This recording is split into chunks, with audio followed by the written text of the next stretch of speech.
अवैध स्टैंड जितने भी होंगे इसको हटाने की कार्रवाई एक अगले 24 घंटे के अंदर अवैध स्टैंड तो हम हर हाल में हटा दें। कहीं भी अवैध स्टैंड नहीं चलने चाहिए, कहीं भी, हाईवे पर, एक्सप्रेसवे पर, स्टेट हाईवे पर, नगर निकाय के अंदर कहीं भी नहीं चलने चाहिए, किसी जिला मार्ग पर कहीं भी ना चले। इस बात को हम सुनिश्चित करें और जहां चलने हैं उसके लिए स्पेस उपलब्ध कराइए। आपके द्वारा उसको नोटिफाई किया जाए, बाकायदा उसको ऑप्शन निकाले जाएं और फिर वहां पे अच्छे लोगों को, माफिया प्रवृत्ति के किसी भी व्यक्ति को किसी भी ठेका पट्टे के साथ मत जुड़ने दीजिए। एक भी माफिया जुड़ेगा उसका पूरा गैंग फिर वहां पर अनैतिक और अवैध गतिविधियों का अड्डा बना देगा। हर एक माफिया की कमर तोड़ डालिए, कोई भी अवैध और अनैतिक गतिविधि उसको मत संचालित करने दीजिए। उसकी आर्थिक स्थिति अगर मजबूत होगी तो आपका जीना हराम कर देगा। उसकी आर्थिक गतिविधि को पूरी तरह ब्लॉक कर देना। और ये जितने भी अवैध स्टैंड चल रहे हैं, डग्गा मार बसें चल रही हैं, ओवर लोडिंग के कार्य चल रहा है, इसमें माफिया ग्रुप अभी भी हावी है। इसको रोकना, हर एक हाल में रोकना। मंत्री समूह जून प्रथम सप्ताह में हर जनपद में जाएगा। फिर से मैं भी हर जनपद में जाऊंगा, मेरे पास भी अनेक हर जनपद की रिपोर्ट प्रतिदिन आती है। उस समय मेरे पास किसी भी जनपद से कोई नकारात्मक रिपोर्ट नहीं दिखनी चाहिए और इस बात को सुनिश्चित करना है। दूसरा, नगरीय क्षेत्रों में निराश्रित गोवंश या आवारा कुत्तों को संरक्षित करके सड़क से बाहर करना, यह नगर निकाय की प्राथमिक जिम्मेदारियों में आती है। नगर निकायों ने अपनी जिम्मेदारी नहीं समझी है और इसको समझना होगा। सड़कों पर गोवंश न रहे, इसके लिए कान्हा ओपन की व्यवस्था करना हो, पीपीपी मोड पर कोई कार्यक्रम चलाना हो,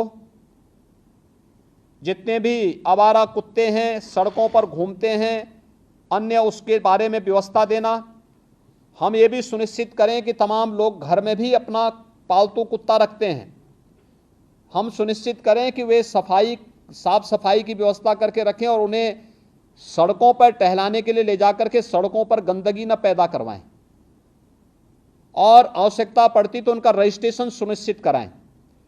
उन पर निश्चित एक समय सीमा के अंदर उन्हें वैक्सीनेट किया है कि नहीं किया, यह भी सुनिश्चित करवाना। ये सभी चीजें हमें इसके साथ जोड़नी पड़ेगी। नगरीय क्षेत्रों में स्ट्रीट लाइट की व्यवस्था ठीक करना, समय पे स्ट्रीट लाइट जुड़े, ऑटो मोड पर रहे, सुबह होते ही अपने आप बंद हो, एक ऑटो मोड पर उसको चलाएं और साफ सफाई की व्यवस्था सुनिश्चित करना। नगरीय क्षेत्रों में यह साफ सफाई दिखनी चाहिए, पॉलीथीन फ्री होना चाहिए, कोई पॉलीथीन का उपयोग न हो। आधी समस्या मुझे याद है जब प्लास्टिक लोग उपयोग करते थे, किसी भी नगर में हम सफाई कितनी भी कर लें, हवा का एक झोंका आता था, उतना ही कचरा फिर से दिखाई देने लगता था। प्लास्टिक फ्री होने के बाद सड़कें अब साफ सफाई दिखने लग गई हैं, लेकिन जहां पे प्लास्टिक को अभी भी बैन नहीं किया गया है वहीं पर यह समस्या आती है, कचरे की समस्या वहीं आती है, गंदगी की समस्या वहीं आती है। प्लास्टिक हर हाल में बैन किया गया है, उसको कतई आप लोग अलाउ मत होने दीजिए। हर नगर निकाय वहां का जिस उप जिलाधिकारी के अधीन आ रहा है वो उप जिलाधिकारी, वहां के डिप्टी एसपी, जिलाधिकारी और पुलिस अधीक्षक इस बात को सुनिश्चित करेंगे कि इसको हम लोग किसी भी स्थिति में वहां पे नहीं चलने देंगे और उसको वहां से हटाएं और साफ सफाई की व्यवस्था सुनिश्चित करें। आईटीएमएस 17 के 17 नगर निकाय जो नगर निगम हमारे हैं, इसमें आईटीएमएस 10 में स्मार्ट सिटी मिशन के अंतर्गत है तो बन चुका है या बन रहा है, से 7 में राज्य सरकार, राज्य शासन की ओर से, नगर विकास की ओर से आईटीएमएस बनना है। आईटीएमएस को सेफ सिटी के साथ जोड़ना, गृह विभाग के साथ जोड़ना और सभी नगर 17 के 17 नगर निगमों के साथ साथ नोएडा, ग्रेटर नोएडा में भी हम इसको सुनिश्चित करवा लें कि इसको हम सेफ सिटी के साथ जोड़ेंगे और सेफ सिटी मिशन के अंतर्गत हम इस कार्यक्रम को आगे बढ़ाएंगे। हम जो सिटी के अंदर होर्डिंग लगाते हैं, बेतरतीब होर्डिंग बंद करवाइए। देखिए, स्मार्ट सिटी मिशन की एक शर्त है ये कि बेतरतीब होर्डिंग हटनी चाहिए और हमें हर हाल में इसको सुनिश्चित करना होगा। हर एक नगर निकाय के अंदर हम इसको सिस्टम के साथ जोड़ें। हम वहाँ पर इस बात को सुनिश्चित करें कि कहाँ पे हमारी होर्डिंग लगनी है, कहाँ पे हम लोग उसको स्क्रीन के साथ जोड़ सकते हैं, कहाँ पर हम उसको अन्य उसके साथ जोड़ सकते हैं, जिससे नगर के अंदर घुसते ही अच्छा दिखाई दे। कोई भी नगर निकाय ऐसा होना चाहिए जो आपका वहाँ की स्वच्छता ही वहाँ का पहला प्रतीक बन जाए। नगर निकाय के कार्यालय, वहाँ का भवन उस पूरे नगर निकाय के बारे में एक जानकारी दे सके, इसलिए उस पर ध्यान देना। उन वहाँ को जोड़ने वाली सड़कों को ठीक रखना, उसके सुंदरीकरण की प्लानिंग करना, उसको बेहतर तरीके से आगे बढ़ाना, जेब्रा क्रॉसिंग के निर्माण की कार्रवाई को सुनिश्चित करना। पूरे स्टेट के अंदर हम इस सुनिश्चित करें, और खासतौर पर नगर निकाय के अंदर उससे जुड़े हुए अन्य मार्गों पर भी, कि जो हमारे स्पीड ब्रेकर बनते हैं सड़कों पर, एक कमर तोड़ू न बनाएं, एक टेबल टॉप स्पीड ब्रेकर बने। अगर कोई बीमार व्यक्ति है उसको भी परेशानी नहीं होगी, लेकिन साथ साथ हम अगर मार्किंग करते हैं वहां पर तो स्पीड अपने आप लिमिट हो जाती है। लेकिन जब वह कमर तोड़ू बनाते हैं तो कोई बीमार व्यक्ति जा रहा है, उसके लिए बड़ा, या कोई बच्चा है, कोई गर्भवती महिला है, उसके लिए खतरनाक हो सकता है। इसलिए हमें पीडब्ल्यूडी को भी, नगर विकास को भी और अन्य सभी संबंधित विभागों को ये सुनिश्चित करना होगा कि कहीं भी हमें ये कमर तोड़ू स्पीड ब्रेकर नहीं दिखने चाहिए। इनको हटा दीजिए, जितनी जल्दी हटाइए उसको, हटा करके वहां पर हम, क्योंकि जब आप इस प्रकार की स्पीड ब्रेकर देते हैं तो उस स्पीड ब्रेकर से बचने के लिए लोग साइड से जाते हैं और फिर वहीं एक्सीडेंट का कारण भी बनता है। ये भी एक ब्लैक स्पॉट है आपका, ये जो आपके द्वारा दिया गया है। यानी ब्लैक स्पॉट केवल सड़क इंजीनियरिंग की खराब स्थिति का मुख्य कारण नहीं होता है, ब्लैक स्पॉट का कारण एक गलत स्पीड ब्रेकर भी होता है। इसलिए स्पीड ब्रेकर टेबल टॉप होने चाहिए, जिससे कोई भी व्यक्ति वहां जाए आसानी से स्पीड कम करते हुए बहुत आसानी से उसको पार कर लेता है, और उस पर भी हमें ध्यान देना होगा। नगरीय क्षेत्रों में हमारी जो परिवहन की व्यवस्था है, सिटी बस सेवा है, इसको लोगों के लिए सरल बनाना, सुलभ बनाना और सुरक्षित भी बनाना। इलेक्शन के दौरान मैं कानपुर के अंदर देख रहा था, 2 बार वहां पर एक्सीडेंट हुआ, और एक बार तो जो सिटी बस सेवा वहां पे इलेक्ट्रिक बस सेवा है उससे जुड़ा हुआ व्यक्ति ने जबरदस्ती 6 लोगों को कुचला था वहां पे। और उस दौरान कानपुर के अंदर प्रशासन की संवेदनशीलता देखने को मिल रही थी कि कितनी तेजी के साथ वे लोग वहां जा रहे थे। यानी मुझे यहां से इलेक्शन के बावजूद मुझे बोलना पड़ा कि आप लोग वहां क्यों नहीं पहुंचे। 11-12 घंटे के बाद फिर उनकी उपस्थिति वहां हो रही। ये दिखती है कि हम कितने संवेदनशील हैं। नगर निकाय इस बात को सुनिश्चित करें कि सिटी बस सेवा को संचालित करने वाला जो ऑपरेटर है, उससे जुड़े हुए जो भी लोग हैं, हमें उनकी पुलिस वेरिफिकेशन जरूर करानी चाहिए। किस पृष्ठभूमि के हैं, आपराधिक मानसिकता के तो नहीं है, क्योंकि कानपुर में जो भी घटना घटित हुई ये आपराधिक मानसिकता की दृष्टि से हुआ था, और इस प्रकार की आपराधिक गतिविधियों को रोका जाना चाहिए। 6-6 लोग कुचले जा रहे हैं सिटी बस सेवा से, ये बहुत दुर्भाग्यपूर्ण स्थिति है और ये चीज़ें नहीं स्वीकार की जानी चाहिए। इसलिए इन बातों को सुनिश्चित तो हमें करना होगा, ये परिवहन की दृष्टि से हम लोग सिटी के अंदर करें। अब जो हम लोगों को नगर के अंदर करना है, बहुत महत्वपूर्ण कार्य है ये। 2 कार्यों के लिए हर एक नगर निकाय के अंदर, बड़े नगर निगम है, जिलाधिकारी, पुलिस अधीक्षक, व्यापार मंडल के साथ अलग अलग बैठक करें, स्ट्रीट वेंडर के साथ बैठें, नगर आयुक्त को भी अपने साथ ले लेंगे, एडीएम सिटी होंगे, सिटी मजिस्ट्रेट होंगे, एसपी सिटी होंगे, इनको भी अपने साथ ले लेंगे, और इनके साथ बैठक करके, अलग अलग क्रम में बैठक करके हमें सुनिश्चित करें कि कोई भी व्यापारिक प्रतिष्ठान सिटी के अंदर अपनी परमिसेस के अंदर ही रहेगा, उससे बाहर न हो, सड़कें खाली दिखनी चाहिए। सड़क में लोग अपना अंदर का सामान सड़क पे रख करके नहीं बेचेंगे, किसी को भी हम सुनिश्चित करवाएंगे। और अपनी प्रेमिसेस में रह करके हम पहले बातचीत करें, संवाद बनाएंगे।